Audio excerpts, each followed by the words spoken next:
Всем добрый день.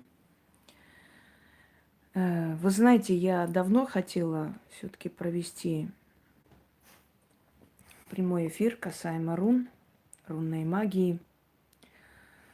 Но дело в том, что я считаю, что первичным должно быть именно то, что люди используют для себя и что им может принести пользу, помощь в бытовых или в иных условиях. А остальные темы обсуждать постепенно. И поскольку я всем просто запрещаю трогать руны, и на то есть причина и объяснение, поэтому я считала, что вот будет время, вот и обсудим про руны. Я назвала великие руны не просто так. Это действительно величайшие знаки в истории человечества. Я вам сейчас объясню. И все то, что говорят, и все, что вам рассказывают, это все на самом деле, ну просто капля в море, вообще ни о чем. Это настолько малая, ничтожная информация касаемо рун.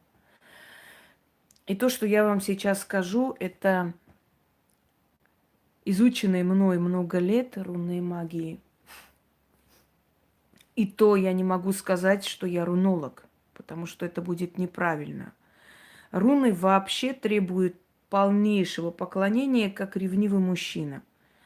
Вот ты должна всецело посвятить себя рунам, и о другой магии речи быть не может, если человек называет себя рунологом. Есть такие люди, но их очень мало. Может быть, в мире найдется несколько десятков людей, которые вправе называть себя рунологами. Точно так же, как и люди, которые называют себя колдунами вуду. Их тоже не так уж много. Да и вообще любых направлений магии, знающие эти направления, не так уж и много. Дело в том, что я очень часто вижу, вот начертите руны, вот эта руна вот так, вот руноставы делаем, гадание на рунах и прочее, прочее, и совершенно не имеют представления о том, что это за знаки и насколько они опасны. У них единственное, что есть знания, это знания интернетовские, то есть, прочитанные, может быть, где-то там еще взятые. Я собиралась давно объяснить, поскольку у меня есть ритуалы, связанные с рунами, где я в любом случае объясняю о рунах, о том, что это из себя представляет и прочее, прочее. Но как-то, знаете, я считала, что раз уж я людям говорю, что это пока трогать не нужно, они должны понимать, что я говорю это для их же пользы. Руны – это знаки, которые ты не уберешь, не удалишь, не перечертишь. Знак, который ты чертишь на чем-либо, это определенный ритуал, обряд. Ты его уже не переделаешь, если ты не мастер.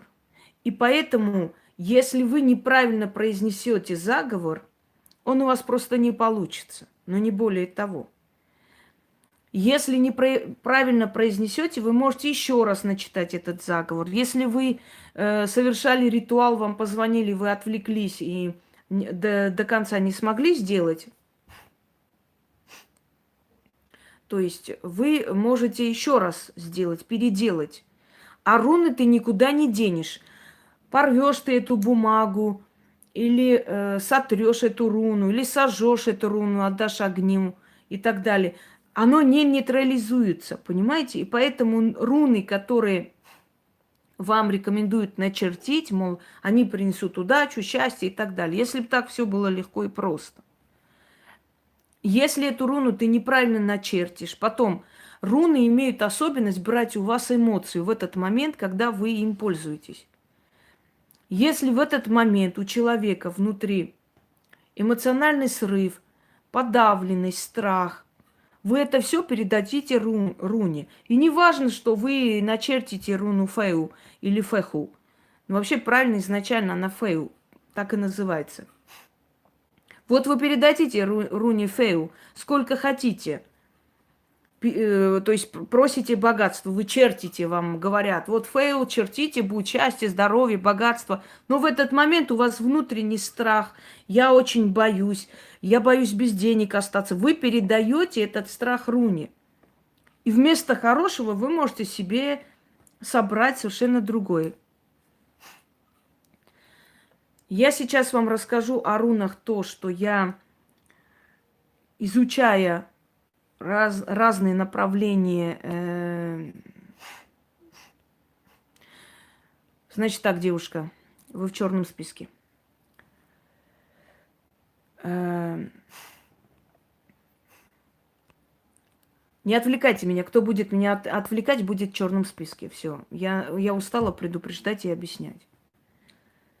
То, что я изучила за много лет, изучая различные направления магии, и то, что мне пришло, то, что мне открылось, потому что есть вещи, которые открываются ведьмам, а вы 1000 раз прочитайте это, вы все равно не поймете, о чем там была речь, или поймете так поверхностно. Мы с вами сейчас очень глубоко изучим руны. Рунами назвали эти знаки римляне. Когда они начали завоевывать германские племена, то обнаружили на деревьях, значит, сожженные там огнем знаки, то обнаружили на воинах, которых брали в плен, и воины, которых они брали в плен и видели на их теле вот определенные знаки, со временем могли сбегать от них. И они сделали вывод, что они что-то пишут, это какая-то тайнопись, они что-то друг другу передают. В общем, назвали это рунный алфавит. Футарка. Футарка, если так перевести просто на русский лад, это азбука. Почему называем славянскую письменность азбукой, да? Азбуке и так далее. Это обозначение букв. Армянскую азбуку, например, называют Ай, Бэм, Гим. Каждая буква имела имя. Это у нас просто мужчины там кое-что делают, поэтому если будет шумно, извиняйте.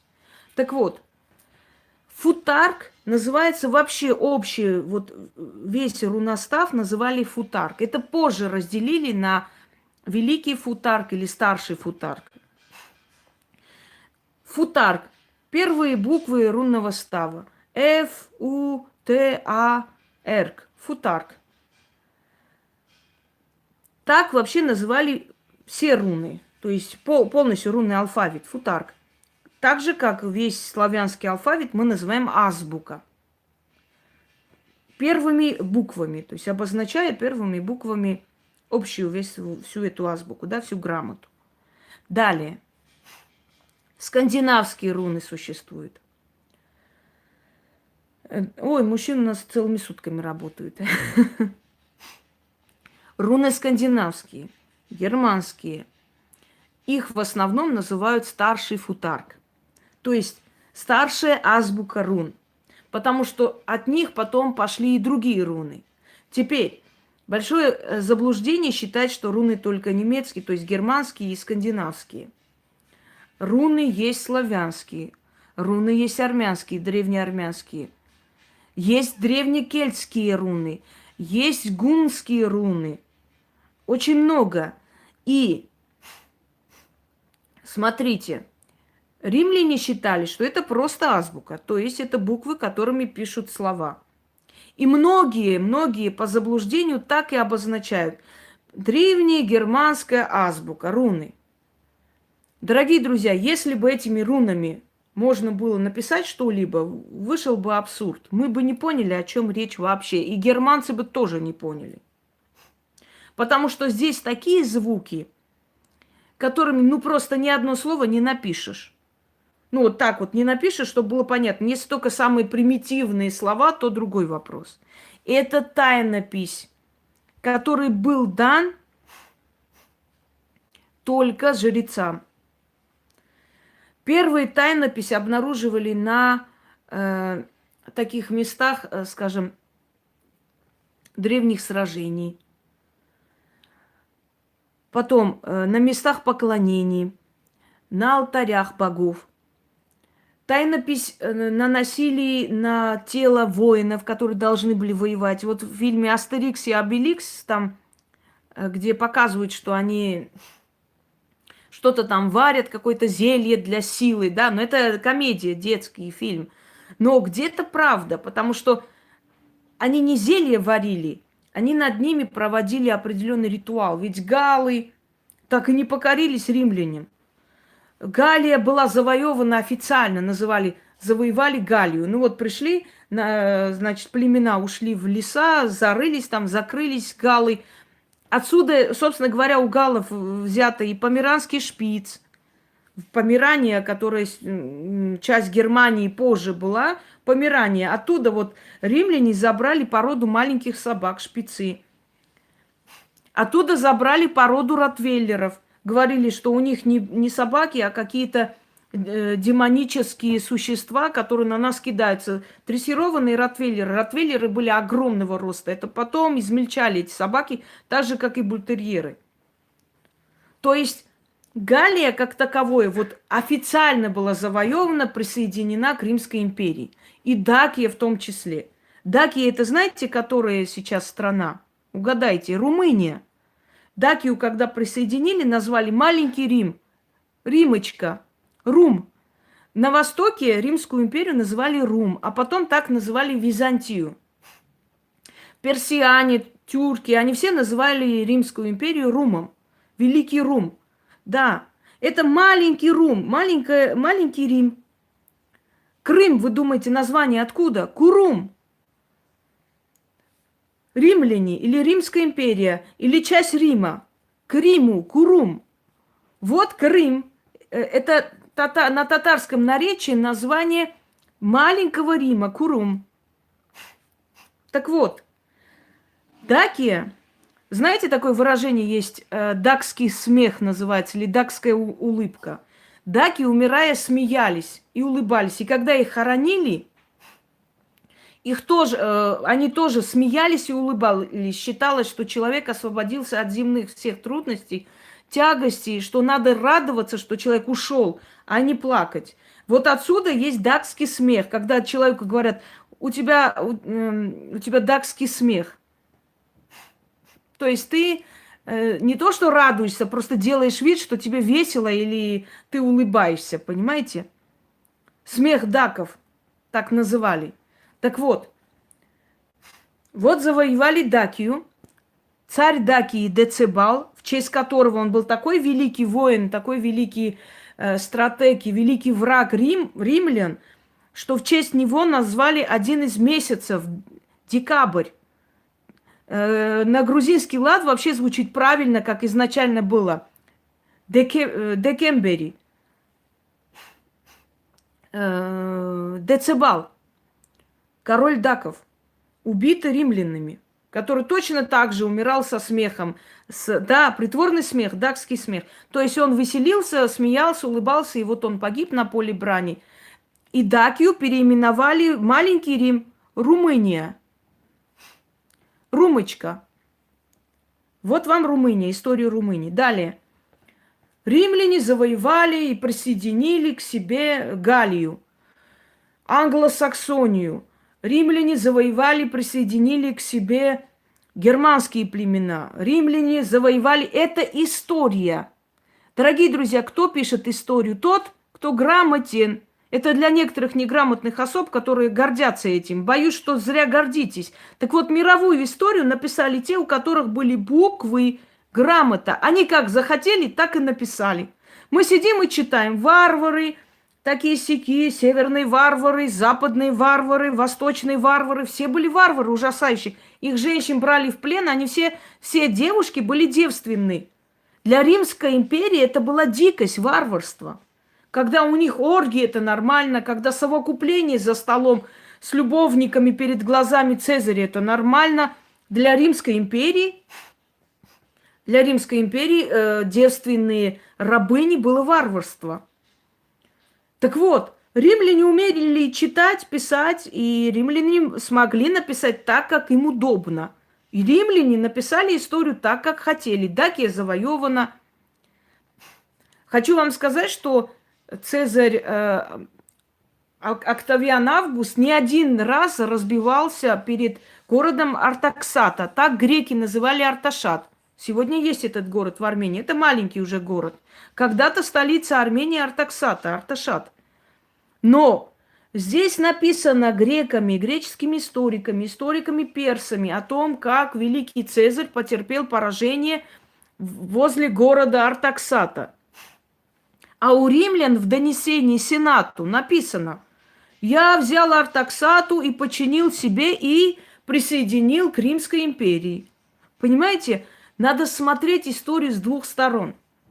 Плененных княгинь, которых забирали в Рим для триумфа, в основном римляне, вот во многом говорится, что вот кровожадные, да, где-то были кровожадные, но были такие моменты, что они просто для триумфа вели всех этих цариц, всех этих княжон, княгинь, просто вели через вот эту арку победы Цезаря в Римской империи, а потом отпускали, дорогие друзья, отпускали многих, ради справедливости стоит говорить, отпускали за откуп, отпускали просто так. Многие царицы, которые были свержены, жили в Римской империи как знатные матроны.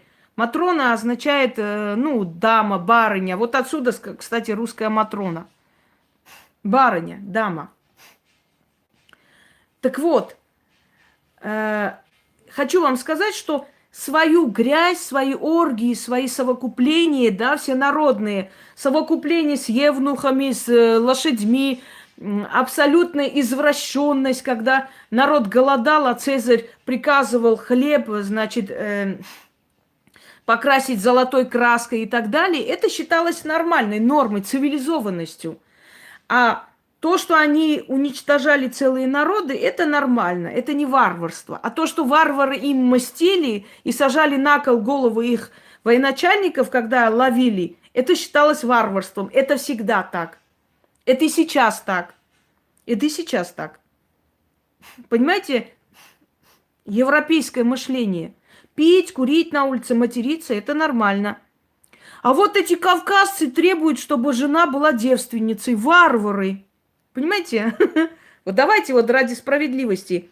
Большие народы всегда считают, что их действие – это цивилизованность, а действие малых народов – это варварство.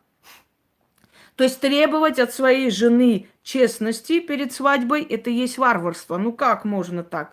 А вот пить на улице, материться и все такое – это нормально, цивилизованность. Ну, мы же свободные люди. Ну и что здесь такого? Мы пьем и курим, и что нормально?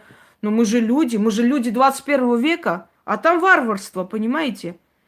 Вот всегда так, чтобы вы знали.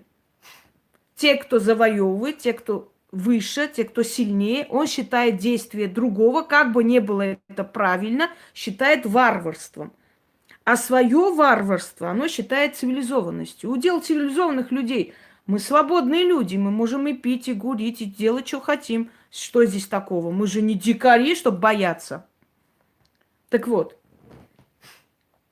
Вот когда они завоевали, и официально, я к чему говорю? Официально якобы присоединили Галлию. На самом деле Галлия до конца была непокоренной. Галлия всегда воевала. Галлия не давала им покоя. Более того, я вам хочу сказать, пришло время, когда вот каждая империя постепенно свои позиции так сдает. Пришло время, когда галлы стали просто главнейшими в римской армии.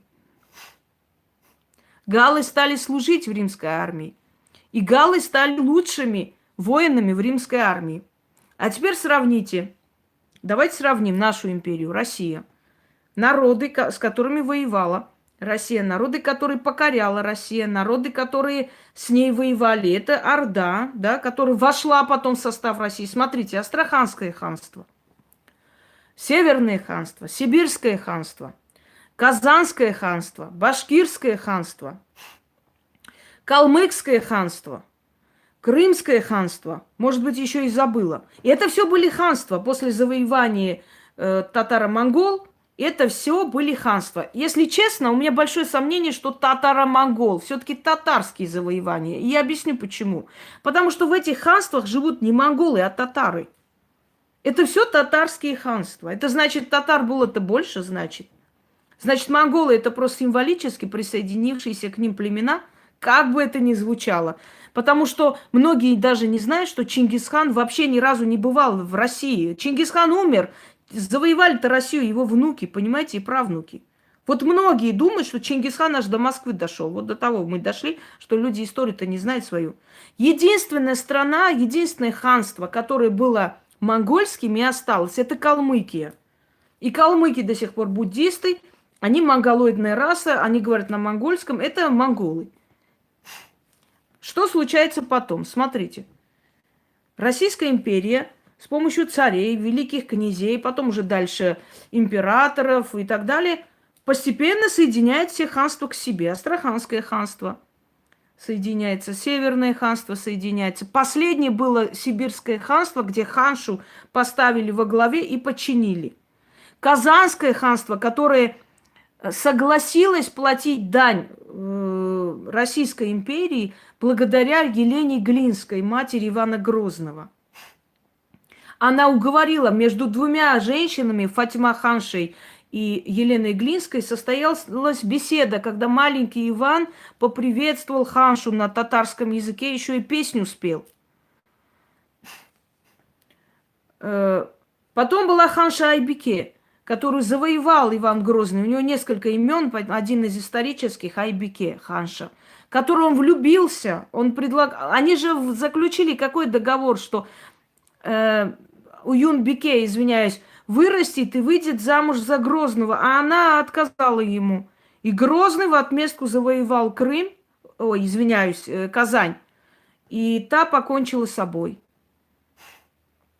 Так вот, Российская империя начинает соединила в себе все эти ханства, и последнее Крымское ханство соединяет Екатерина, а последний раз Путин, в общем, забрал обратно. Вот вам история ханства. То есть официально они присоединены к Российской империи, но там живут люди, они исповедуют ислам в основном, они говорят на своем языке, то есть тюркский язык. У них свои обычаи, традиции и так далее. Это официальное присоединение, но не более того. А вот в Римской империи было еще похлеще. Просто говорилось, что оно присоединено, но они как воевали. Дорогие друзья, каждый цезарь воевал с Галией, воевал с кельтами, воевал с этрусками. Каждый цезарь. Так как же они присоединились, что каждый раз воевали? Теперь смотрите. У нас была Первая Чеченская война, Вторая Чеченская война. Так? Теперь костяк российских войск чеченцы. Лучший спецназ, тренировочная база, которая там построена. Понимаете, империя меняет свою тактику игры. Вот точно так же Римская империя поменяла тактику игры. Она сказала, зачем я воюю с галлами, почему я воюю с вестготами, с вандалами, почему я воюю с германцами, если я их могу перетянуть на свою сторону. А чем перетянуть? Деньгами. Заманить. И вот вестготы, галлы, кельты и прочие племена, которые всю жизнь воевали со всеми цезарями, они становятся костяком просто войска Римской империи. Они уже идут за Рим воевать. Естественно, они вошли в это войско. Естественно, они селились уже в Риме. Естественно, они получали высокие должности. Даже среди цезарей уже стали германцы по национальности, и кельты, и вестготы. И постепенно Римская империя из Латинской империи превращается в империю всех народов, которые там существуют. Понимаете? Вот теперь я вам объясняю ту же технику здесь. Российская империя, а теперь в Москве работают все национальности. Они, если приехали, работали дворниками и так далее, больше не могли, у них не было ни русской речи, ни русского образования. Дети их обучились, они работают уже в магазинах, в салонах красоты, они уже русскоязычные, их внуки будут еще больше должностей получать, и дома покупать, и квартиры. Что получается? Русская страна стала страной всех народов, которые там живут. Правда ведь? Вот точно так же Римская империя перенимала всю культурную традицию постепенно всех стран, которых она завоевала, и соединила к себе. Ну, естественно, и германские народы в том числе. Теперь смотрите. Когда они увидели вот эти буквы, они подумали, что, ну, это точно такая же азбука, как и у римлян. Значит, они на этом переписываются. Но если бы это была азбука, дорогие друзья, как представляют? Германская азбука, германская письменность. Если это была германская письменность, почему до наших дней эта германская письменность не сохранилась? Ну, объяснения всякие нелепые, оправдания. А я спрашиваю, вот греческая письменность изначально была, латинская письменность, славянская письменность, дославянская и греческая письменность. Нет, после греческой письменности, извиняюсь, и латинской. Появилась армянская письменность, хотя старая армянская письменность были клинописи, но они были неудобны. Они были совершенно неудобны. Появилась армянская письменность. Армянской письменности 1600 лет. Спрашивается, если это были буквы, которыми писали что-либо древние германцы, почему они до сих пор не сохранились как азбука? С чего их поменяли? Почему германцы перешли на латинские письмена? А потому что это не азбука как таковой, как мы считаем. Это не для письменности, не для того, чтобы написать летописи и письма. Это тайнопись. В каждой руне сохраняется огромная энергия. Каждая руна – это соответствие какой-то, знаете, вселенской силе. Вот как Таро, которое соответствует четырем стихиям Таро. И оно создано, вот эта карточная система, она не карты были изначально, это были просто знаки. Потом их перенесли на бумагу и карты. Точно так же, таким же образом руны. Руны отвечают за стихию, руны отвечают за аспект жизни человека, за чувства, за знания и так далее. Рунное гадание вообще, рунное предсказание появилось намного позже. Можно сказать, где-то 100 с чем-то лет назад, всего лишь. Теперь смотрите. Вообще принято считать, что Таро видит, что творится в твоей жизни, и как это изменить, и что делать. Кофейная гуща говорит, что творится в твоей душе, в твоих мыслях и подсознании. А руны говорят человеку, что творится над ним. Его покровители, боги, духи, силы, судьба, что хотят от него. Понимаете, вот 3 аспекта предсказаний, 3 великие силы, которые человеку говорят полностью, что у него происходит, каким образом. Еще раз говорю, карты говорят, что у тебя в жизни происходит, в твоей судьбе, вот в данный момент, сейчас. Что делать, как быть, что, как, чего, какой выход. Кофейная гуща или любое другое предсказание, камни там и так далее, где больше как бы немножко физиологическое касание, да, ты должна выпить кофе, ты должна держать в руке камень, отдать и посмотреть, там, значит, предсказания по руке и так далее. Они больше говорят о том, что в твоей душе, в подсознании, твоя генетика, генеалогия, твой зов крови, память предков и так далее. А руны говорят человеку, что над ним происходит. Что хочет судьба сказать, что готовит судьба, что ждать, что боги тебе предсказывают, что твои хранители говорят, что твои предки ушедшие тебе хотят сказать. Вот 3 аспекта, которые у человека присутствуют. Твоя сегодняшняя жизнь, твоя мысль, твои желания, твои чаяния и мечты. И, естественно, над тобой, которая управляет тобой, судьба, сила вселенская, мироздание и так далее, от которого ты никуда не денешься. Вот эти 3 аспекта. Далее. Вообще никто не знает историю рун. Откуда она появилась, сколько тысяч лет. Понимаете? Значит, кто первым был изобретателем и так далее. Есть одна такая версия, что это Мерлин, тот самый волшебник, тот самый маг. Вот здесь слово маг уже подходит. Когда говорят маг, я говорю маги в сказках. Еще раз объясняю, женщины маг быть не может. Равнинных магов быть не может. Не может быть магов восточных. Маг – это северное название жреца. И он маг, мужчина. Единственная нация, народ, язык, в котором это обозначение имеет место быть, это армянский язык, в котором маг называется мог. Магия называется могутюн. Магия не от слова маг. Это разные вещи, чтобы вы знали, дорогие друзья. Они просто, еще раз вернемся к этому пониманию безграмотности. Они считают, что магия, значит, я маг. Маг – это жрец, посвященный жрец определенному культу, западному культу. Кельтский маг, друид и так далее. И это обязательно мужчина. Когда женщина говорит, да я маг, вот я тоже маг, но бегите от таких людей. Они понимания, то есть понятия не имеют, что такое вообще маг изначально. И единственный язык, в котором слово маг фигурирует, но, опять же, мог означает жрец, могутюн, жречество или тайные знания. У армян тоже нет понятия мог. Они женщину могом не называют. Для женщины есть понятие, которое в переводе означает, скажет, ведьма, колдунья, чародейка, но не мог. Могущество, могу. Вот в русском языке слово могу, мочь тоже связано с этим культом. Знания, могу. Понимаете? Могущество. Получится, знаю, смогу. То есть, другого слова нет, чтобы это объяснить вам. Германцы говорят, что руны первый раз им дал Мерлин. Но Мерлинов, дорогие друзья, было множество. Слово Мерлин не имя.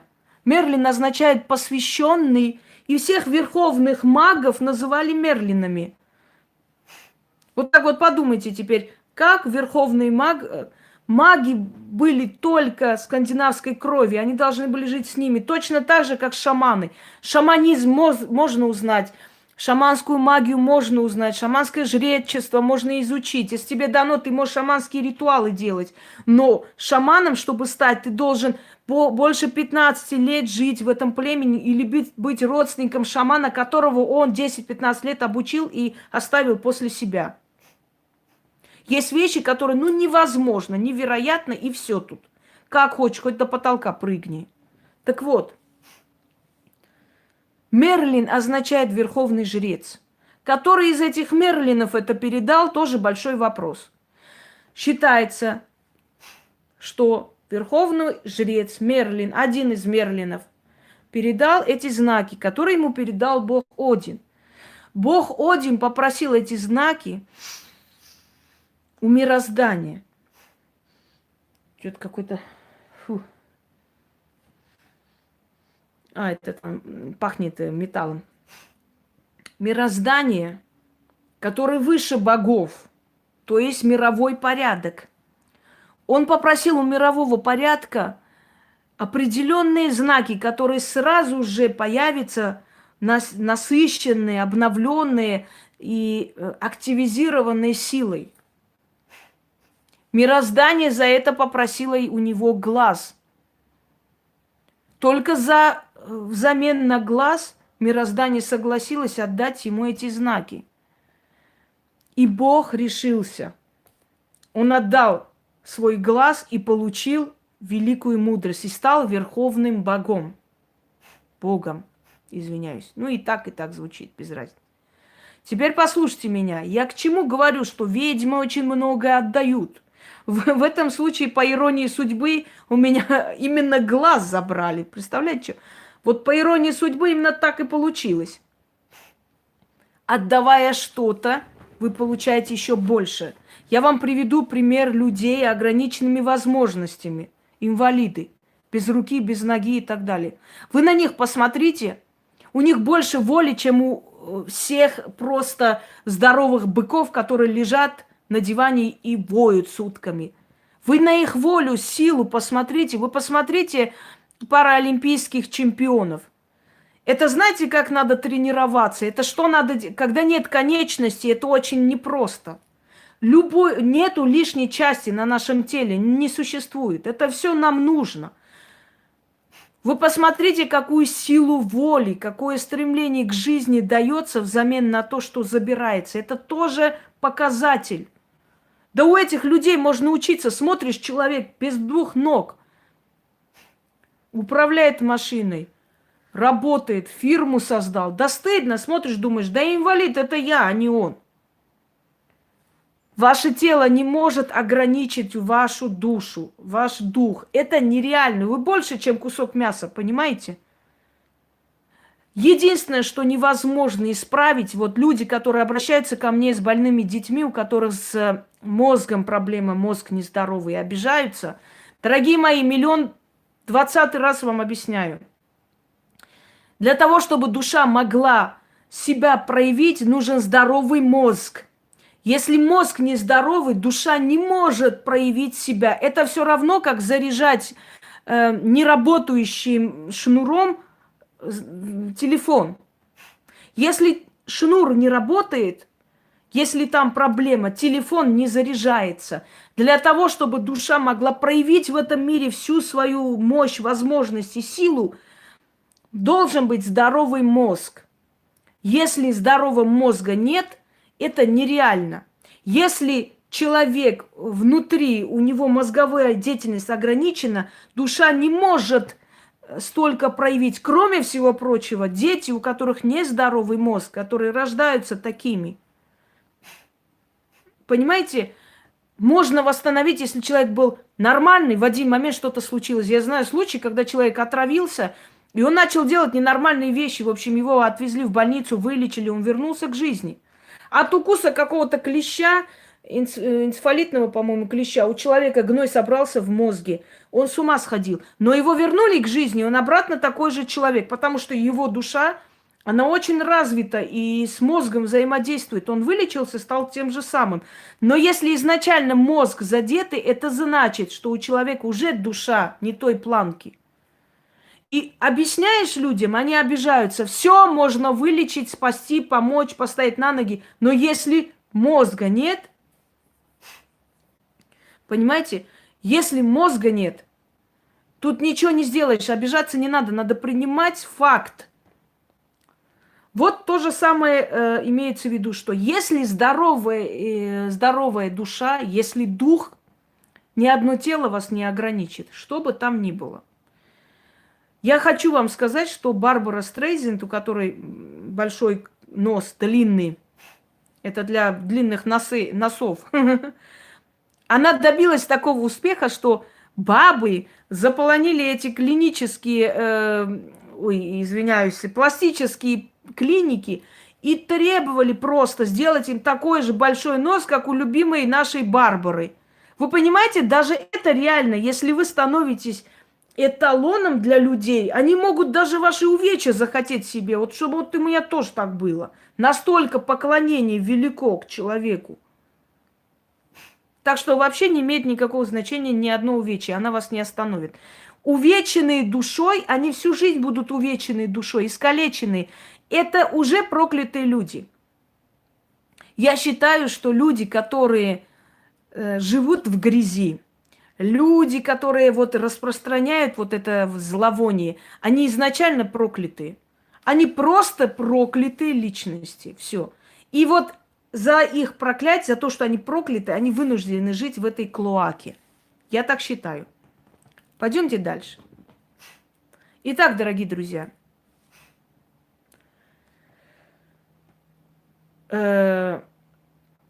Руны. Руны, данные жрецом, людям, за который Бог Один пожертвовал своим глазом. То есть малое видение о чем говорит? Малое видение говорит, что человек лишнего не видит, он видит самое главное. У каждой ведьмы есть проблемы со зрением, у многих ведьм. Либо они плохо видят, либо нет одного глаза, либо вообще нет зрения. И вы это знаете. Все сильнейшие люди, колдуны и ведьмы, жрицы мироздания, очень многие из них были просто лишены зрения или очень плохо видели, или наполовину видели. Для чего это делается? У них забирается это, а взамен дают тебе славу, А как ты хочешь? Просто так ничего нету бесплатно. Плати. Да, ты не просил, это не имеет никакого значения, никого не волнует. Плати. Плати за тот подарок, который ты не просила. Знаете, это как курьер приносит, говорит, заказали, а ты говоришь, а я не заказывала, а меня не волнует, деньги дайте мне. Понимаете? И все. Итак, руны. Это знаки изначально насыщенные такой силой мироздания, что для того, чтобы ими пользоваться, вообще их трогать, нужно иметь посвящение. Не посвящение, как упало им, пойти по скайпу посвятиться. Нет, вот это хренотень забудьте. А посвятить себе всецело рунам. Всю жизнь ими заниматься. Руны любят работать в одиночку. Говорила и повторяюсь. Все эти ставы и прочее, билиберда. В одном случае став поможет, в другом случае будет вообще хрень собачья. Одна дура тоже народу говорит, фэху, рисуйте фэху на лбу себе. И объясняет, как будут помогать вам руны. Вот, например, вы хотите машину, да? Только вот интересно, если они так хорошо знают, как руны помогают, почему им они не помогли до сих пор? Значит, фэху, когда рисуете там вот эту руну. Вот, например, вы хотите машину, вот послушайте просто логику быдла. Вы хотите машину купить? Вот если вы хотите, чтобы быстрее получилось, например, вы начертите, выйдете на улицу, там вас, значит, человек собьет, а потом вам заплатит компенсацию, вы купите машину. Красота! Вот я хочу жениха. Вышла на улицу, грузовик меня переехал, мужик за меня заплатил, чтобы я в суд не подавала, пришел на мне, женился. Вот, руна фаху, мое желание исполнила. Вы только подумайте, ну это бред собаки, которые вот просто абсолютно неухоженное колхозное быдло несет народу. Вот, понимаете? Хочу вам сказать латинскую поговорку.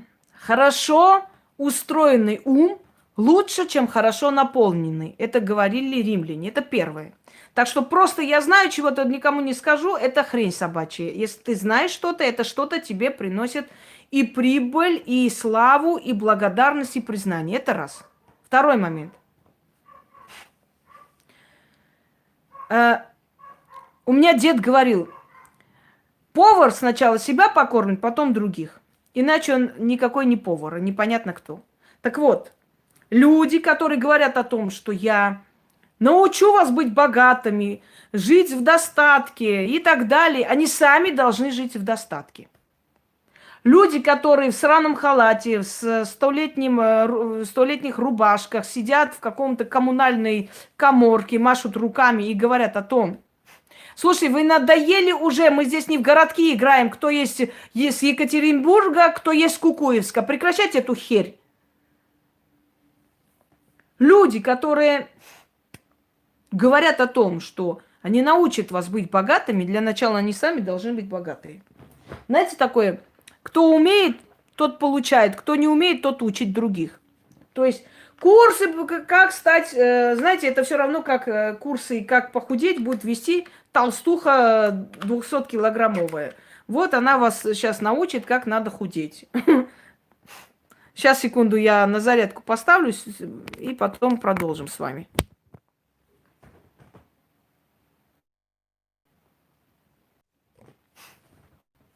Вы меня знаете уже не первый год, ну, по крайней мере, те, которые давно знают.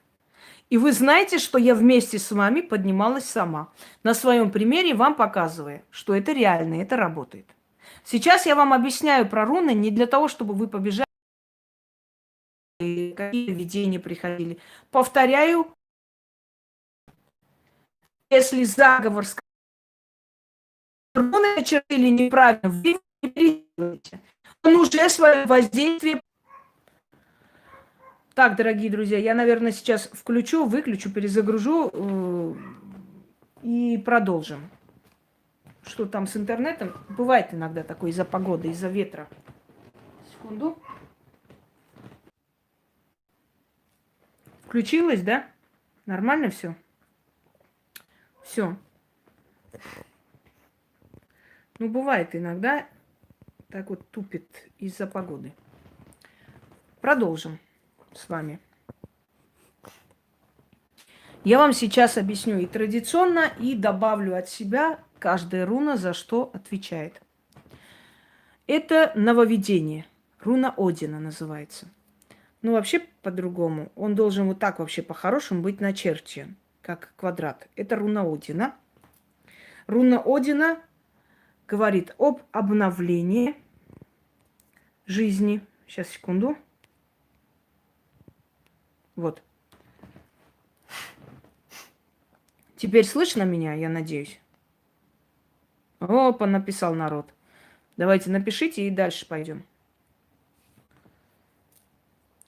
Одина руна называется. Это первая руна. Это не старший футарк, не младший футарк. Вообще забудьте слово старший футарк и так далее. Футарк это всего лишь означает азбука, рунная азбука. Не более того.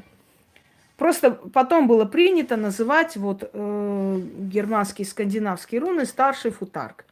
А вообще это относится ко всем рунам. Но первые буквы руностава, то есть старшие руны, они так и называют. Старший футарк. Еще раз говорю для тех, кто не слышал. Руна Одина. Это новое начинание. Это как божественная связь с мирозданием. И если она выходит в рунном предсказании человеку, это значит, что боги обратили на него внимание. Но для того, чтобы он что-то получил, он должен что-то отдать. Точно так же, как и Один. Вот поэтому руна и называется в честь того, кто отдал руны человечеству, и вообще в честь Бога. Давайте сюда положим. Фэу. Фэу или фэху. Вообще фэху, если так уж звучать. Озвучивать, извиняюсь. Руна. Руна богатства. Перевернутом виде и так далее, вообще в начерчении рун не имеет никакого отношения и никакой разницы, перевернуто или как. Перевернутые и прочие обсуждают во время рунного предсказания, не более того. Нет, под браслет, это браслет, то есть не под это кольцо, а под это кольцо. Вот его браслет. А это, который мне Марина подарила вчера, я надела, потому что это вот как раз мой стиль. Я люблю вот такого типа, такого плана. Не вот так вот на всю руку, а вот длинноватый, чтобы он просто красиво, аккуратно сидел. Но в то же самое время это массивное кольцо с огромным камнем. Камень аж идет вот сюда аж. Видите? Вот. Да, я люблю или черный цвет, или такой спокойный тон. Продолжим. Фэу. Богатство. Защита вашего имущества. Материальных благ, моральных благ. Кроме всего прочего, не надо думать, что богатство – это только деньги. Кроме всего прочего, богатство – это еще твои знания. Знания, которые тебя приведут к богатству. Твой характер – тоже богатство человека. То есть моральные, материальные, духовные ценности – руна Фэу.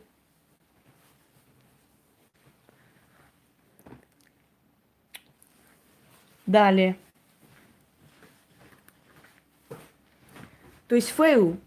Как вообще работали с Фэу? Давайте скажем, потому что Фэу это чаще всего использовалось в магии. Дорогие друзья, руны либо сжигаются, вот здесь вот отжиг, либо сжигаются на коже животных, естественно, на камнях, на материале каком-то, на древесине. И либо пишутся природным материалом, карандашом, угольками и так далее. То есть руны вот так взять, просто начертить вот ручкой, вот это вот такая руна, вот так надо делать. Это фигня, она не то, что не сработает. Ну, руны считают себя за... Да, это дерево. Руны считают за оскорбление такое отношение, обращение к ним. Как работают с ФЭУ? Фэу чертили обычно на сундуках. Фэу чертили на дне сундука. Вот так вот просто чертили. Но не они. Они несли человеку, который занимается рунами. Кроме всего прочего, руны нужно активизировать, дорогие друзья. Вот просто начертили и пошли, не пойдет. Например, моя активация рун, вот я могу сказать несколько, да, именем северных богов. И обращаясь к их суровой силе, я активизирую, я оживляю тебя, руна такая-то. И прошу тебя, и заклинаю мне не вредить, служить и помогать мне в таком-то деле. И руне нужно давать четкое просто направление. Дай мне там столько-то денег для покупки того-то. Но это делал мастер, это делал человек, занимающийся рунами, жрец. Ну, сейчас рунолог, маг того времени, да, служитель этой силы. Простому человеку руны были очень противопоказаны, нельзя было их трогать. Он мог совершенно по-другому себя вести. Да, только посвященные руны должны слушаться, руны не будут слушаться каждого человека. Руны – это сила северных богов. Северные боги очень суровы. Вы не представляете, какие они жестокие. Если человек не так начертил, он может все потерять. Если человек влез в рунную магию, не зная вообще броду, он может все потерять. Понимаете? Более суровые и жестокие, чем северные боги, вы нигде не найдете. Египетские боги – это ангелы по сравнению с ними. Демонические силы – это совершенно не такие злобные. Они не просто злобные, они справедливые. Они не дают каждому. Вы представьте, бог, который отдал глаз за эти руны. Этот бог будет тебе отдавать просто так что-либо, если ты ничего не потерял. Понимаете?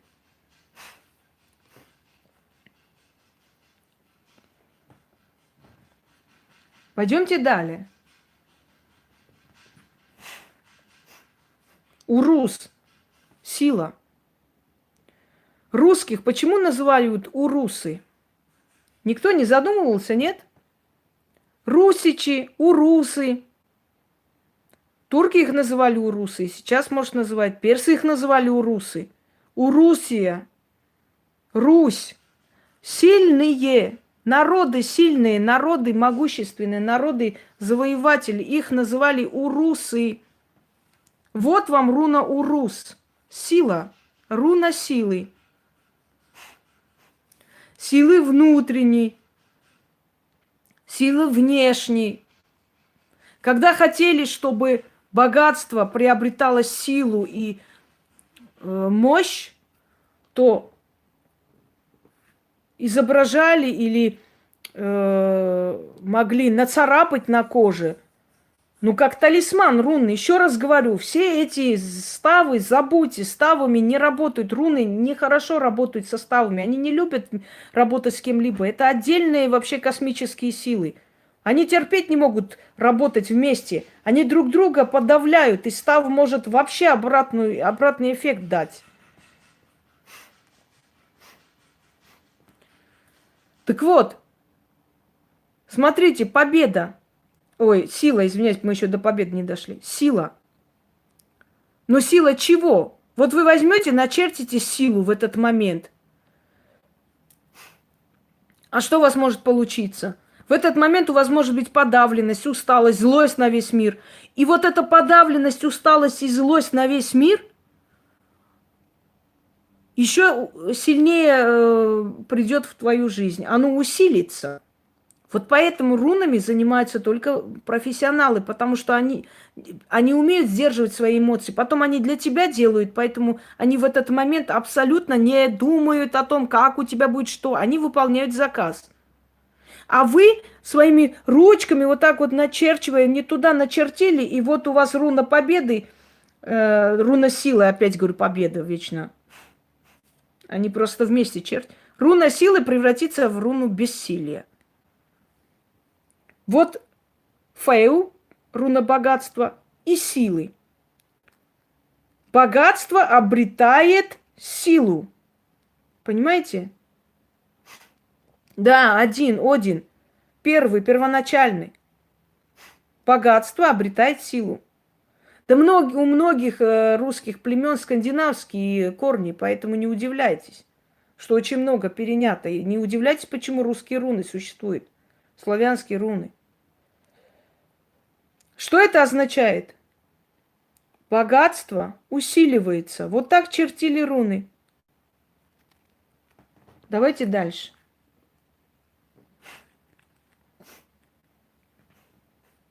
Турисас. Руна кризиса или критического момента, критической ситуации. Турисас. Естественно, эту руну отрицательную вы себе не начертите, чтобы у вас критическая ситуация началась. Но когда человека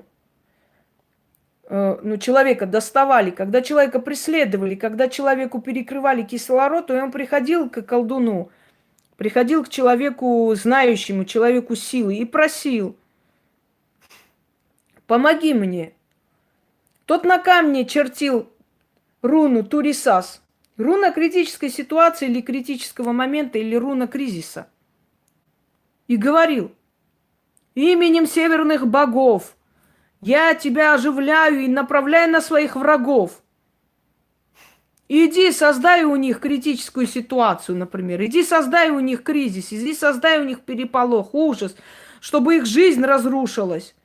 Я тебя активизирую и отправляю в жизнь своих врагов. И говорил: вот этот камень принесешь и подкинешь им под ворота. И все. И эта руна будет работать, даже если его обнаружат. Сотрут, съедят, сделайте, что хотите, топите. Она будет работать. До того момента, пока человек не придет и не освободится от этой рунной зароки. Понимаете? А если еще с ним силу, вот эту руну сопоставить, смотрите. Сила и критическая ситуация. Это что может означать? Это как в первоклашек, я вас спрашиваю. Как? Вот она, руна сила и руна кризиса. Кризис усиливается. Сильный кризис пусть будет у них. Понимаете, видите, как руны... Почему я вам говорю, руны не трогайте, вы не знаете их понимания, вообще не объяснение. Смотрите, насколько это опасно. Вот сила Сфеу, вот таким образом. Богатство набирает силу. А если таким образом, то только сила дает нам богатство, сила воли. Таким образом надо будет очень много перетерпеть. Очень много перейти, чтобы твоя сила внутренняя, чтобы твоя внутренняя там мощь, да, сила духа тебе дало богатство, это очень тяжелый став будет.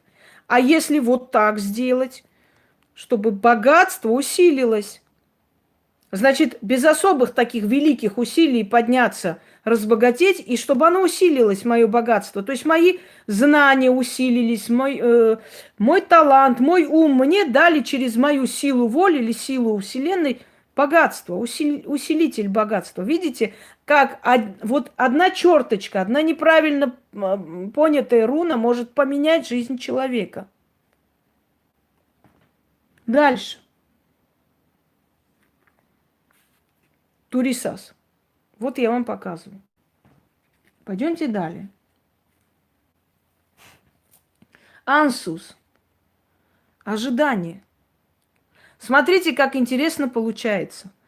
Тот став, который везде суют, вот став туда-то, сюда-то, не обязательно ставы делать. Еще раз говорю, руны любят работать отдельно. Вот смотрите, человек просит: вот мне очень сейчас нужно, я думаю, ну, например, да, вот какую-то сделку надо заключить. И ты думаешь, что делать для человека? Делать вуду? Можно делать, но вуду, духи вуду иногда капризны. Иногда они могут делать, когда им хочется, и не сразу. Сделать, скажем, равнинную магию. Это русская магия. Надо заговорить, но он тоже должен начитать. У него сейчас времени нет. Понимаете? Как сделать? Вот самое удобное в этот момент, в таких ситуациях, взять руны. Теперь, Руна ожидания. Человек ожидает чего-то, да? Смотрите. Ожидание человека путем его силы приведут к чему? К богатству. Взять фотографии человека и начертить. Ожидание человека с помощью его силы приведут к богатству. Но недостаточно просто взять, начертить и сказать, все, теперь ты ждешь, вот теперь будет тебе богатство. Именем северных богов и с помощью их силы я усиливаю тебя. Рунное братство, потому что их 3. Я тебя оживляю и указываю именем Одина исполнить то, что я прошу.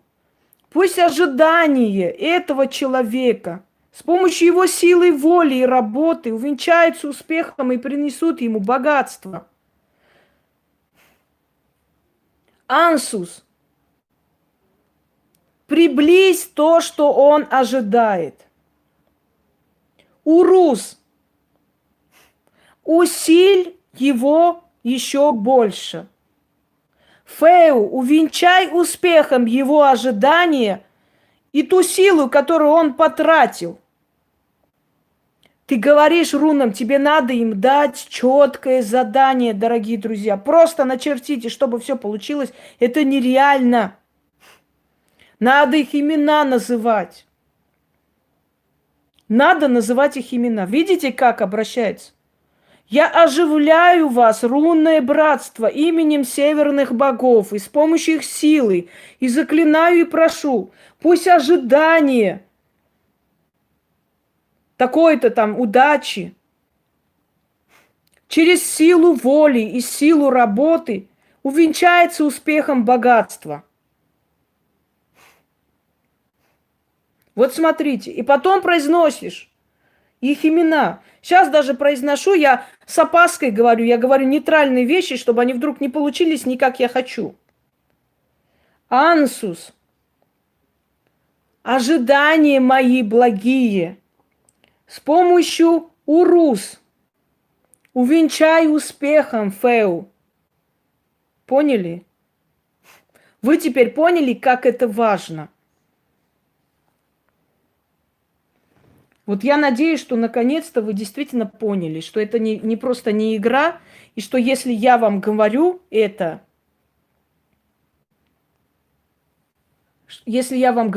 это не просто сказано ради красного словца.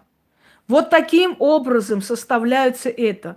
Усиливаются, оживляются руны, называются их имена, просят через богов, и только тогда получается желаемое. И вот поэтому рунные, понимаете, отдайте практикующему человеку, Людмила. Потому что вообще любое руны, карты, атрибуты магии, книги магии, старые книги магии и так далее, если они просто так лежат у вас, они начинают выпивать вашу жизненную силу. Они должны работать. Понимаете, они работать должны. Они не должны отлеживаться просто где-нибудь в шкафах. Нельзя. Они для этого существуют. Они берут определенную силу и отдают общему эгрегору магии. Они не... Вот представьте, рыбу купили и положили в шкаф. И вот она лежит и гниет. Вы это чувствуете, эту вонь. А здесь вы просто не чувствуете, а она идет, этот запах, это вот... как вам сказать, разложение этой силы, вы просто его не ощущаете, но ощущаете на своей жизни. Оно у вас будет забирать вашу энергию. Вот эти все статуи, которые тут стоят, они работают. Они усиливаются все время моими ритуалами, лекциями, разговорами, людскими там переменами, благодарностями. Это все время энергообмен. Если их не будет, они начнут есть мою энергию. Поэтому просто так покупать, чтобы дома лежали, нельзя. Нельзя и все. Я объяснил уже 100 раз, почему. Райду, дорога. Вот она, руна Райду. Смотрите, дорога. Руна дороги. Вот человек переживает. Райду – это не просто руна дороги, это руна защиты в дороге. Вот у человека опасная работа, он дальнобойщик, он возит, вот я просто вам рассказываю ситуацию, которая у меня была где-то 8 лет назад. Человек дальнобойщик, он возит грузы, он возит, чего только он не возит, в общем, по всей России. И одно время даже до Германии добирался. И вот все руны, я уже сказал, все, что есть магическое, связанное с магией, забирает силу, если вы просто взяли. Теперь, вот Райду, защита в пути. Человек переживал. Передать ему эту защиту я не могла. Он должен был уехать в рейс вечером. Я попросила его фотографию, распечатала. Начала рисовать на нем руны. Мадам Григорян, если еще один тупой вопрос здесь будет, Сюзанна, ты попадешь в черный список. Хорошо? Изучи канал и узнаешь, можно или нельзя. Итак, смотрите. Защита в дороге, но этого недостаточно. Вот просто нарисовать. Я вам еще раз говорю, вот эти тупоголовые существа, которые рисуйте руну, и все будет хорошо. Рисуйте вот это вот, и вот прям Америку открыли, и вас всех радует. Недостаточно просто рисовать Райду на фотографии человека, на вещи человека, да, просто дать с ним вот возить. Усиление. Надо сначала оживить Райду. Ну как его усилить? Давайте возьмем, например, какую руну можно? Силой. Вот вместе составим руностав. Вот сильная защита в дороге, так? Что еще можно сюда добавить? Скажите мне. Вот что еще можно добавить сюда? Вот силу, вот, значит, Райдо, сильная защита. Еще что? А давайте новую руну еще изучим с вами. Кано. Руна победы. Вот Кано. Теперь смотрите. Сила, защита в дороге и победа. Чтобы его поездка увенчалась успехом и победой. Хорошо закончилась. Ну или успех. Тоже вариант, дорогие друзья. Вот все гениальное просто. Когда я вам говорю, что я все логически вам объясняю, и только тогда можете понять, почему, как оно построено, и почему это можно трогать, это нельзя. А если можно трогать, то почему можно? Если нельзя трогать, почему нельзя? Понимаете?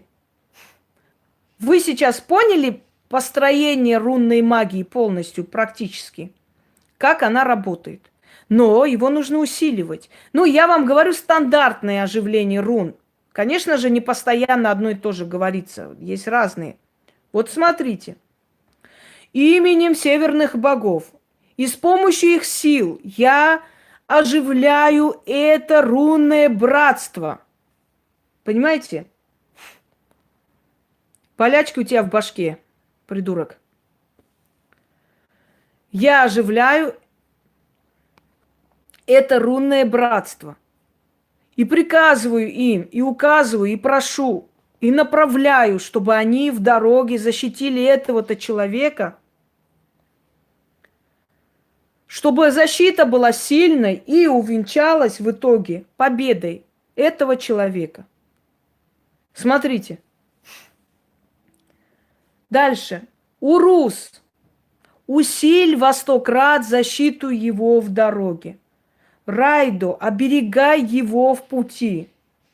Кано, пусть его дорога увенчается победой. Вот вам. Видите? Став, рунный став, говорят. Вот если мы нарисуем рунный став, Райдо сюда прицепим, Кано сюда прицепим, дорогие друзья, получится шиворот на выворот, все перевернуто. Я очень против рунных ставов. Пускай кто-то, глифы еще, ладно, это более древние знаки, мы изучим с вами. Но рунные ставы я всегда была против. Руны любят работать отдельно. Пусть будет 20 рун начерчено в одну линию, и дано каждому задание, соединено, оживлено, активизировано, но пусть будет отдельно, потому что так он правильно, понимаете, правильно работает. Итак, разложим по местам рунный алфавит.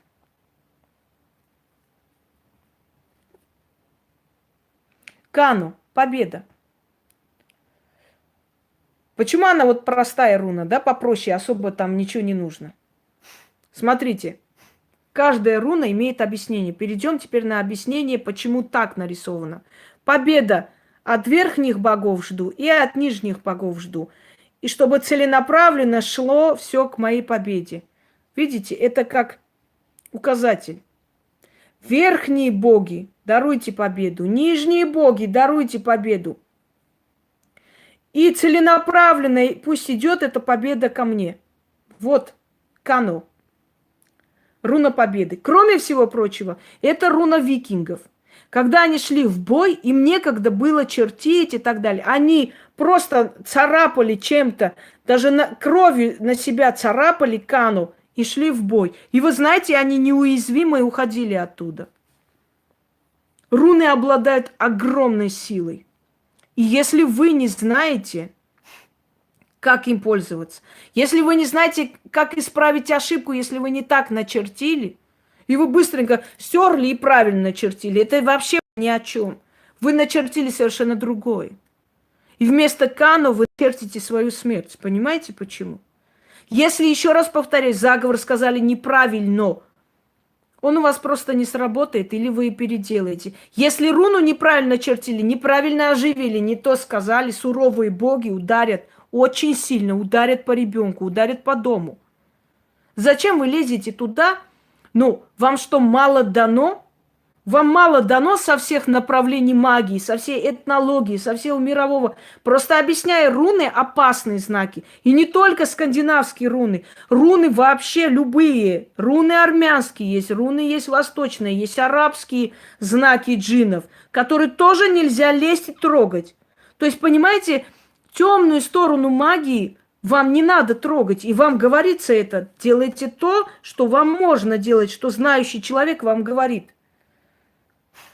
И просто взять и начертить фею и думать, сейчас будет богатство и счастье. Да, но руна богатства. Но ты можешь свое богатство отдать кому-нибудь, проворонить. Эти ставы вообще начерчены, понимаете? Неправильно, криво начерченный став, твое богатство уйдет куда-нибудь в другое место. Просто когда говорю рунная магия, она не только у скандинавов, просто это более известная. В смысле более как бы мировом отношении известные рунные футарки, да, азбуки руны. Но оно на самом деле есть и у других народов. Просто эту часть магии вам противопоказано затрагивать. Вот и все. Это все, что вам сказано. Берите то, что дают, и делайте на здоровье, но не то, что нельзя. Давайте разложим обратно.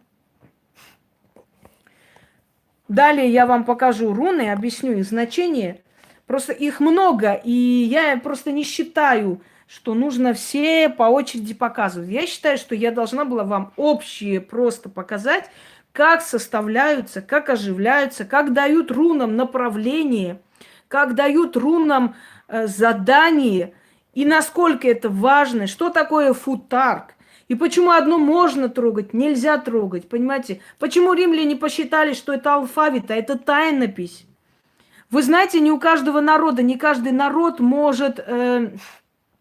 не каждый народ может похвастаться своей азбукой личной. А у колдунов и ведьм 6 азбук. 6 тайнописей, которым они переписывались во время инквизиции, во время гонений, представляете?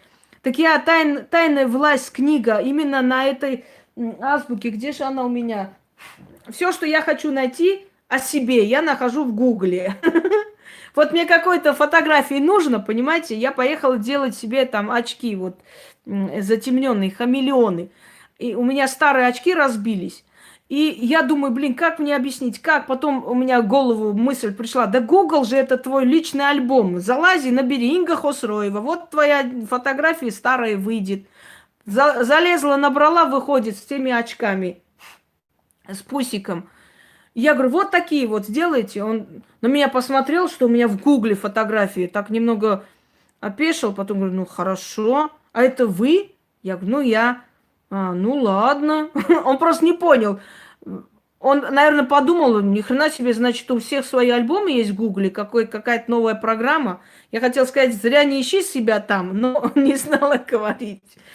Так вот, сейчас я найду «Тайная власть». Книга Инги Хосроевой. Пока книги рядом нету, я вам покажу алфавит свой. Вот. Замечательно. Видите? Ну-ка, вылази, друг любезный. Во. Вышло. Вышло. Подождите. Вот. Смотрите, алфавит. Представляете? Здесь написано именно слово «тайная власть». Тайная власть. Ну, русское слово, собственно говоря, но колдовским алфавитом именно потому, что книга о тайной власти. Здесь сделали вот мое лицо. Это я, думаю, вам показывала, объясняла. Вот я. Ну, в принципе, угадали, такая есть моя жизнь. Как бы там ни было, кто бы ни был рядом, что бы ни было в моей жизни, ведьмы, колдуны, они всегда, дорогие друзья, одиноки. Это... Ну, они одиноки в смысле, что не то, что они от этого не страдают. Просто есть вещи, которые даны только им, и тут никуда не денешься, понимаете? Вот это так вот. С этим надо жить, смиряться и нормально к этому спокойно относиться. Иного выхода здесь нет. Итак, далее. Да. Что у нас за Петр тут забрел? Опять мутит воду. Что там за мужик, который очумел? Петр, вылази, я хочу тебя выкинуть. Где ты есть там? Ой, не вижу. А где это прочитала, что...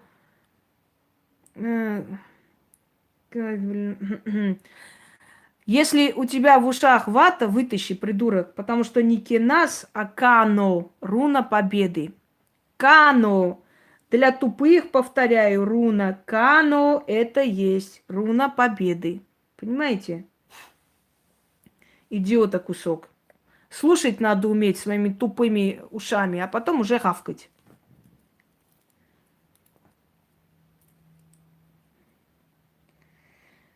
Дальше.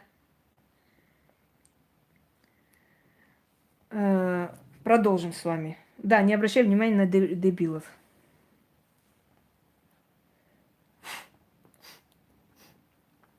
Итак, дорогие друзья, давайте я вам общий просто пронесу этот руностав. Все эти руны объяснять смысла не вижу, потому что руны победы и прочее. Ну зачем? Гебо, руна дружбы, вот она, дружба, пожалуйста. Далее у нас Вуньо называется руна, или Вуну, руна радости. Вот радостная дружба, представляете, оно не просто так рядом лежит-то. Хагалас – это руна разрушения. Вот смотрите, показываю вам интересную вещь. Теперь уже может быть в разрушении кому-то. Вот берешь, например, фотографию. Ну ладно, не хотела уж говорить. Знаете, иногда рунами пользуюсь по той причине, чтобы много не тратить времени на дебилов. Ну вот, например, Гебо, руна дружбы. Вот. Хагалас, руна разрушения. Да? Вот смотрите. Вот берешь, если ты практик сильный, дорогие друзья, тупые существа, я здесь не показываю комбинацию, которую вы должны идти делать. Я 2 часа толдычу для таких тупых существ, как вы, чтобы объяснить вам, что это делают только практикующие люди, знающие руны. А вы опять эту херотень сюда внесли. А вот как поправить здоровье? Сколько можно вам, тупому стаду, говорить, что я объясняю это, как работают практики? Понимаете? Гебо. Руна дружбы.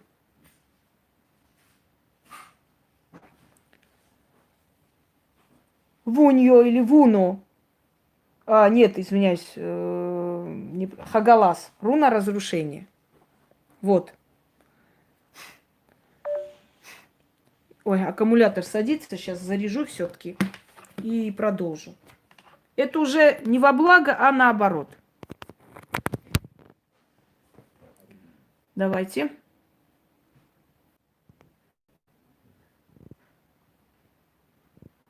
Угу. Пусть идет куда хочет. Пусть фейху рисует себе, по-моему, на башке и ходят. Тупые существа.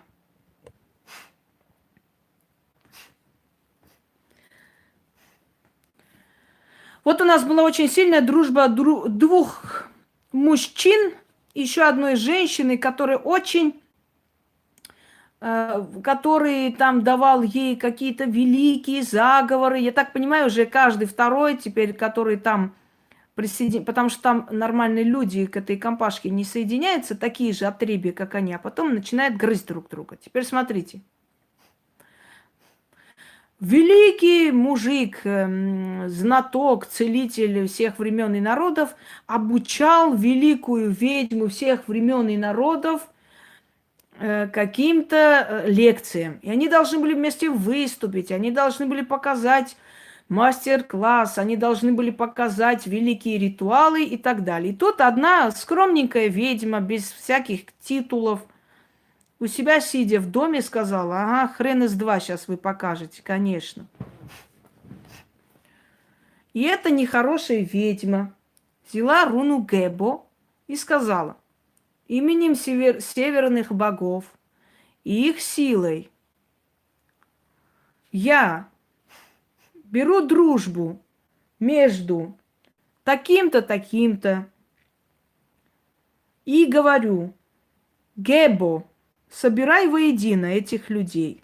И второе, потом эта злобная ведьма сказала: именем северных богов и темных демонов, которых называют фаворами, как боги с демонами сражались, так, чтобы их дружба разрушилась, и чтобы они между собой сражались. Ну, сражались, мягко сказано, срались, правильно подходит. Понимаете?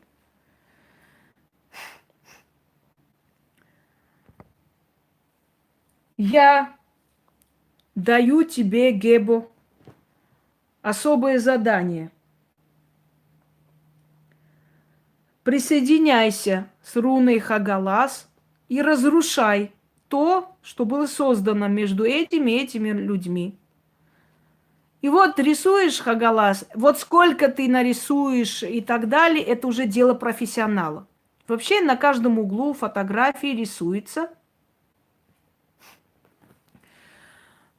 То есть сначала берутся фотографии двух людей, положили рядом, нарисовали руну Гебо, дружбы, соединение двух людей. Потом на каждом углу рисуется Хагалас и Хагалас над руной Гебо. То есть дружба разрушилась по всем фронтам.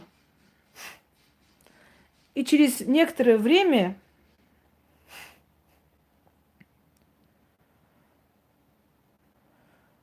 Гмадлёбт, Инга, Дзялен совсем умная. И через некоторое время начинается... Я еще думаю на днях Хагалас прилепить на один очень большой нос. Вот будет цирк, когда Шнабак теперь станет такой, да сякой, да этой, да гулящий, да вот...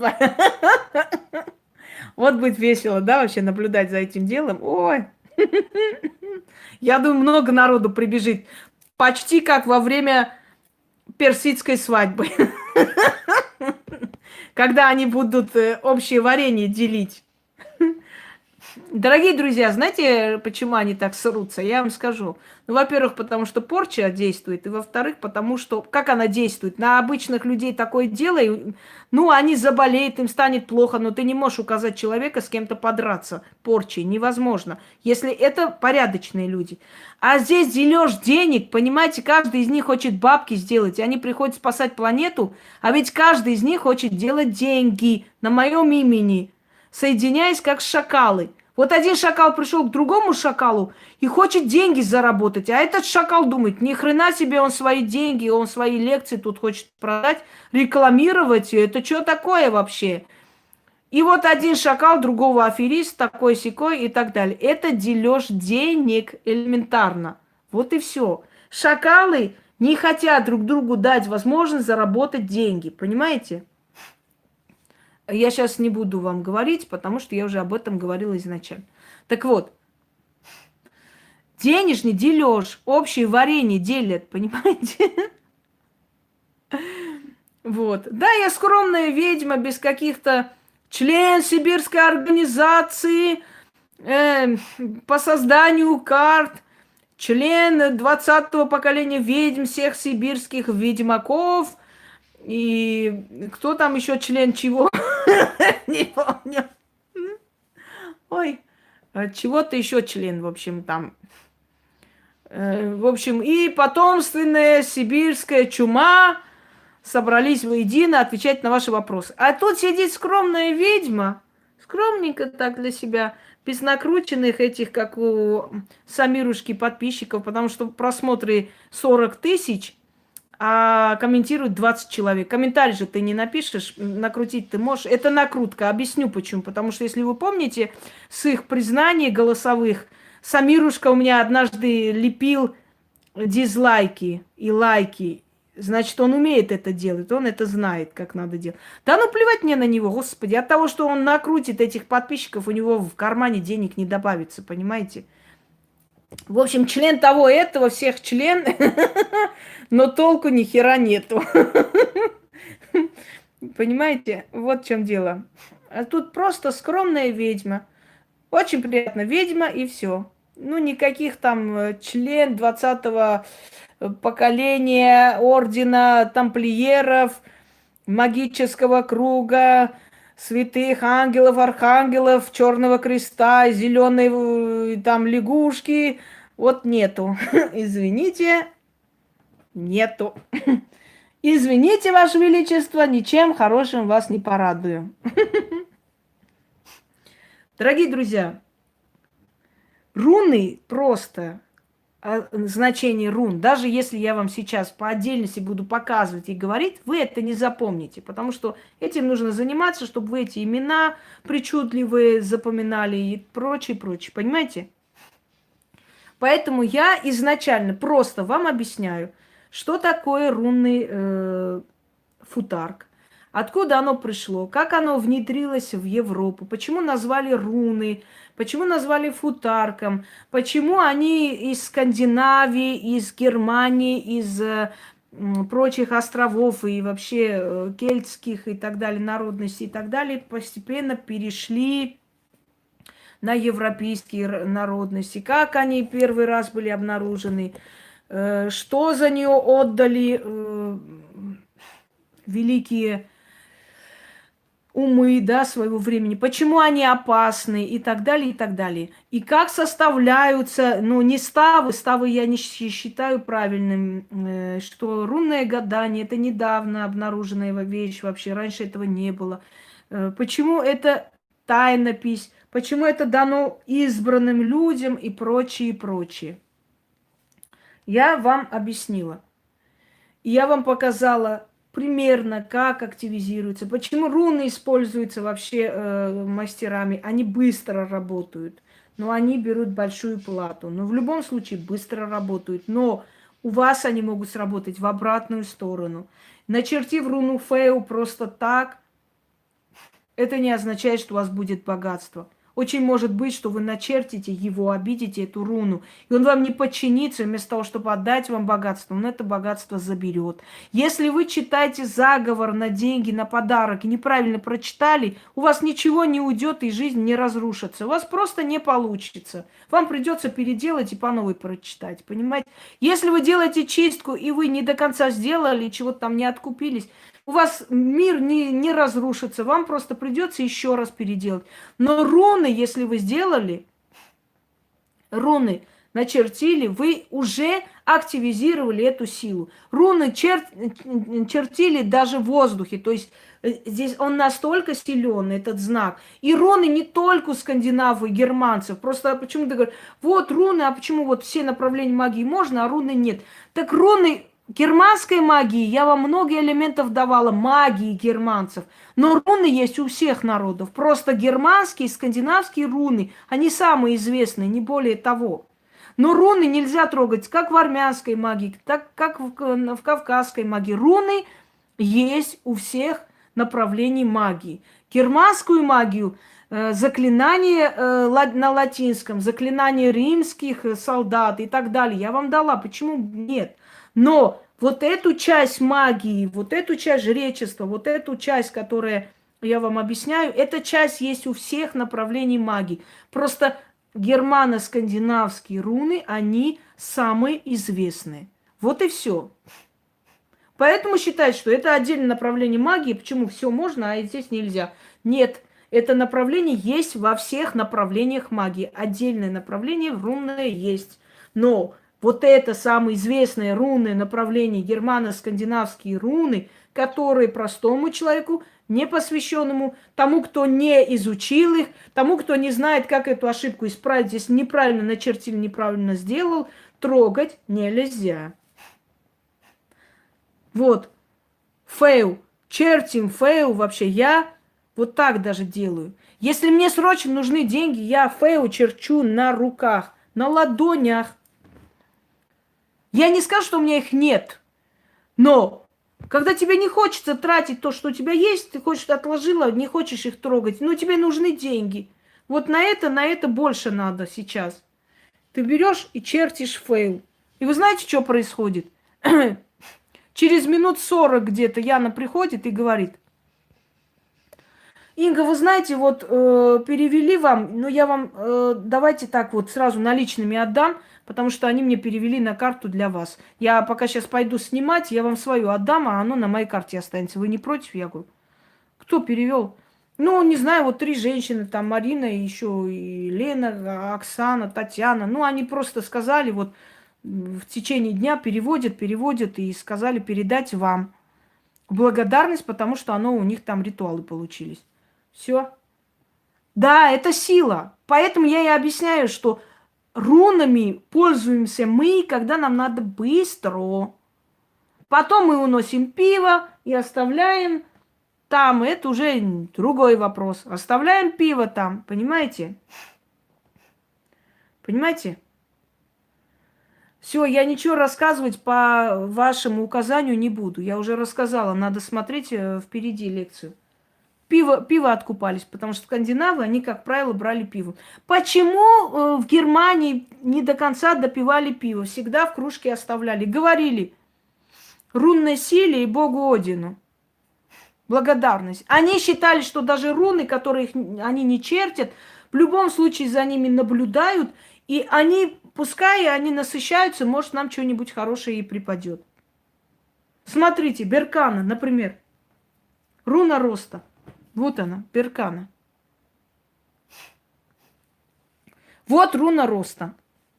Теперь, как вы считаете примерно, что делать, с какой руной соединить? Ну, руну не называйте, с чем соединить, чтобы вы богатели, чтобы ваши деньги росли, пошли в рост. М?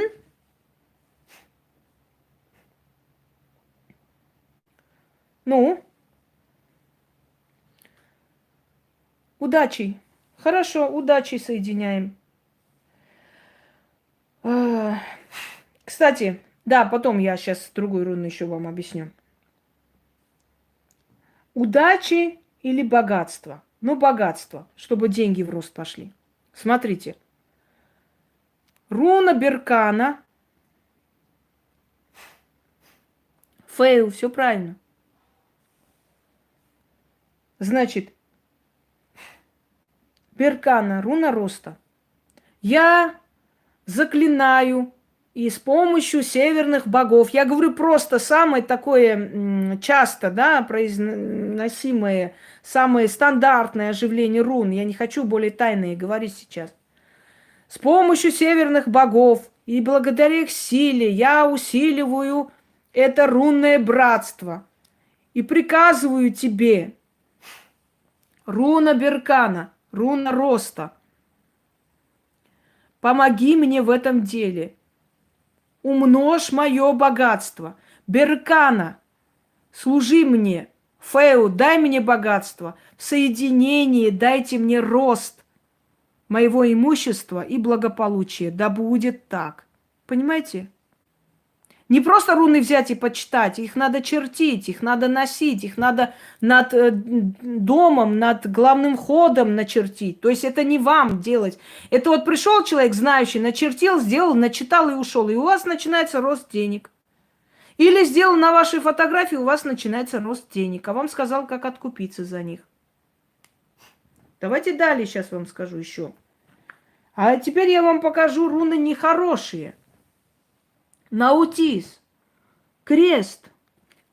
Вот теперь представьте, если руна имеет такую огромную силу, что даже начертив, даже начитав, он уже очень многое начинает менять. Понимаете? Смотрите, наутис, руна нужды, это крест. Вы себе постоянно, делая крестное знамение, осеняя себя крестным знаменем, вы себя закрываете. Вы призываете в вашу жизнь руну нужды, абсолютного застоя и так далее. Вот. Эту руну нужды, да, поэтому говорят, если крест нашел, значит, в жизни будет мучение и так далее. Вы руну нужды нашли, Беркана. Ой, наутис, извиняюсь. Почему, говорите, шанабак и прочим нельзя делать, вообще трогать руны? Дорогие друзья, руны все-таки человеку дают то, что внутри этого человека. Понимаете меня? Вот чертит человек руны там братство, ну, ведьма для человека. Руна даст столько, сколько этот человек заслуживает и сколько в нем есть хорошего. Если человек гнилой подонок и ублюдок, сколько хочешь черти руну богатства, это богатство впрок не пойдет. Даже деньги, которые придут, постоянно будут идти на нужды. Потому что руна все же видит внутрь человека. Жизнь человека. Эта руна наутис не просто так выбрана была для наказания в Римской империи. Нужда, беда. Понимаете? Если Беркана соединить рост, соединить с руной наутист, будет расти нужда человека. Понимаете? Будет расти нужда человека.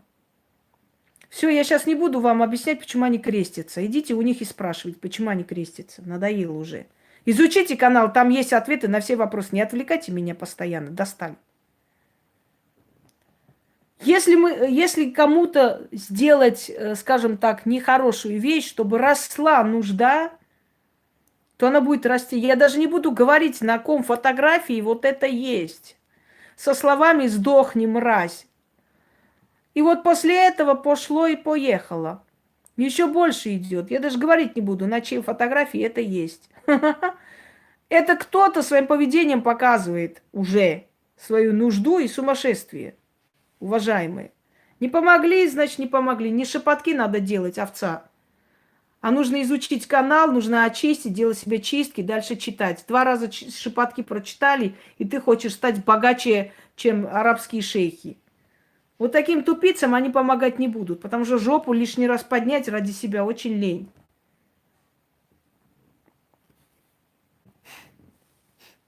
Иса, руна нужды. Как у нас зовут Христа? Иисус.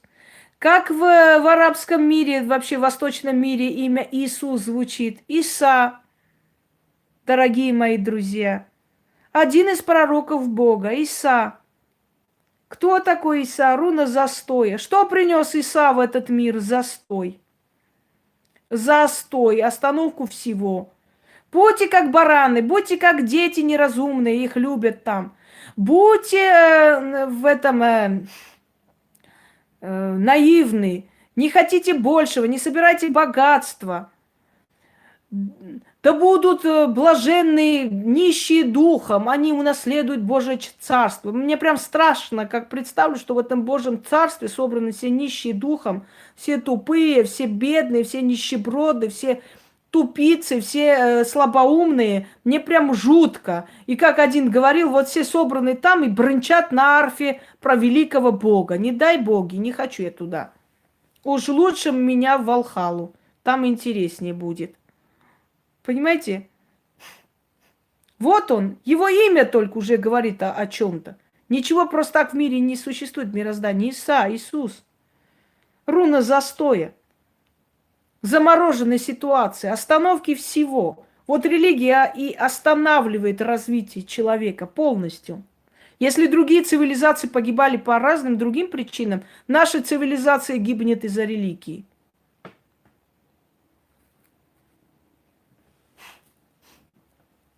А теперь смотрите, руна Иер. Награда за прошлые заслуги. За те заслуги, которые... то есть Иер, смотрите. Вы готовы его начертить у себя? Нет. Потому как вы не знаете мироздание, как оценило ваши заслуги. Это ты-то думаешь, что ты такая вся. Мы для себя всегда адвокаты, знаете. Мы всегда думаем, что мы правильно делаем, что мы... Да, в церкви любят не просто нищих тунеядцев, особенно тех, которые падают в обморок, делают вид, что у них демон, и батюшка изгоняет. Вот они делают батюшке рекламу, за это зарабатывает кусок хлеба, чтобы жрать и дальше падать в конвульсиях. Нахер ты нужен сатане вселяться в тебя? Понимаете? Нахрена ты им нужен? За прошлые награды. Ты уверена, что ты сделал такое, ради чего ты можешь получить? Знаете, всем нам кажется, что мы не могли по-другому. А если сесть и подумать, мы можем понять, что где-то мы ошибались, а лучше тогда вообще эту руну не затрагивать, Иер. Потому что если за прошлые заслуги, может, и по башке могут дать.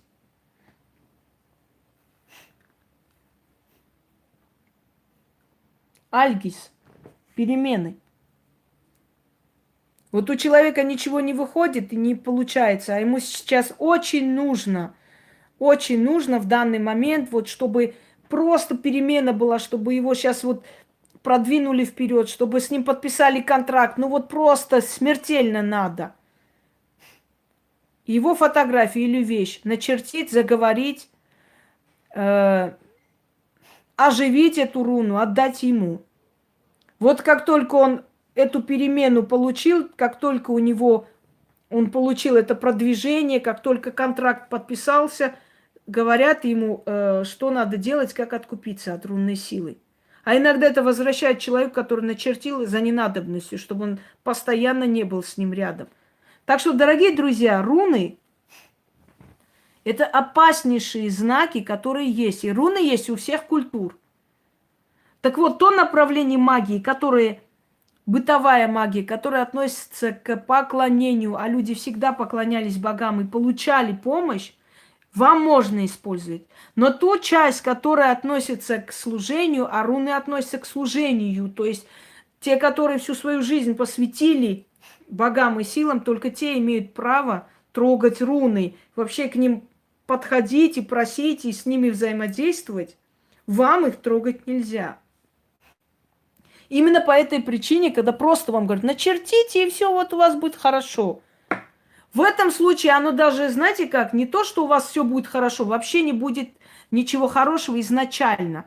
Если в другом направлении непонимающие тупицы вам говорят, или он каким-то образом первое время вам даст, скажем, помощь, а потом отрубит, здесь вообще изначально может плохо пойти дело. Очень плохо. вплоть до онкологии, чего хочешь. Соулу, да, руна звездного часа. Вот он. Руна звездного часа это еще называется коронация, руна королей. Руна Соулу можно было использовать не всем. Не всем воинам можно было дать руну звездного часа, потому что эта руна могла короновать человека, довести до царских чертог, до короны, до власти. Поэтому считалось, что не каждому можно такой талисман делать. Но если вы сделаете неправильно, звездный час превратится в последний час. И такое реально. Я хочу вам сказать, что у меня был один случай, когда человек, значит, ему вот он посмотрел вот все эти лекции и так далее, и начертил фэу, вот как учат вас. Начертил он фэу и сказал: хочу сегодня хоть что-нибудь... Нет, извиняюсь. Не фэу, сейчас я вспомню, какой он... Внезапного подарка. Как-то его научили. Да, ингус. Вот, извиняюсь. Потому что не деньги, а внезапный подарок он хотел получить сегодня. Хоть какой. Вот сказали, вот ингус. Начерти, вот я и мое имя Инга, ингус, подарок людям, подарок миру. Тоже не случайно. Понимаете? Бог Ингви, или Инга вообще переводится как под покровительством бога Ингвара, или Ингви. Бог щедрости и изобилия. Изобильный подарок. Вот он, Ингус. Вот он начертил Ингус, сказал какие-то слова, какие надо говорить при этом. Закрыли рот все. И поехал. И знаете, внезапный подарок какой был, когда внезапно в него въехал КамАЗ, который отдавал назад. И, значит, КамАЗ вез там какие-то шарики, чего-то еще. В общем, для праздников там это все загруженное. Вот это все навалилось на него просто. И, говорит, самое страшное было, когда огромная надпись «Подарок» упала прямо на капот и просто так грохнула, что машину тут же остановил. В общем, заглохла. Никогда не лезьте. Могут вам подарок отправить. Вот таким образом. Понимаете, подарок. Он же хотел подарок. Вот, пожалуйста, подарок, огромный подарок, там 200-килограммовый ящик с надписью «Подарок» упал ему на машину. Забирай свой подарок и иди. Не трогайте эти знаки. В любой культуре, в любой магии. А почему этого не делать, я вам объяснила. Как работает принцип рунный, я вам объяснила. Примерно. До конца это невозможно говорить. Но я примерно вам объяснила. Я думаю, что теперь вы просто имеете представление, как работают с рунами. Почему сразу берут руны, когда нужно сразу чего-то добиться. Но хочу вам сказать.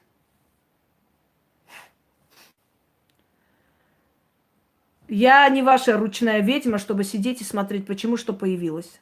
Я не ваша карманная ведьма. Забудьте об этом. Как появилась? А почему появилась? Я не ваша карманная ведьма. Для того, чтобы что-то узнать, приходите на консультацию. Все. Остальное изучайте канал. Хватит. Итак, тем, кто хочет трогать руны, пересматривайте эту лекцию несколько раз. Далее. Рунная магия. Это не значит, что вся кельтская магия рунная магия, его трогать нельзя. Рунная магия есть во всех направлениях.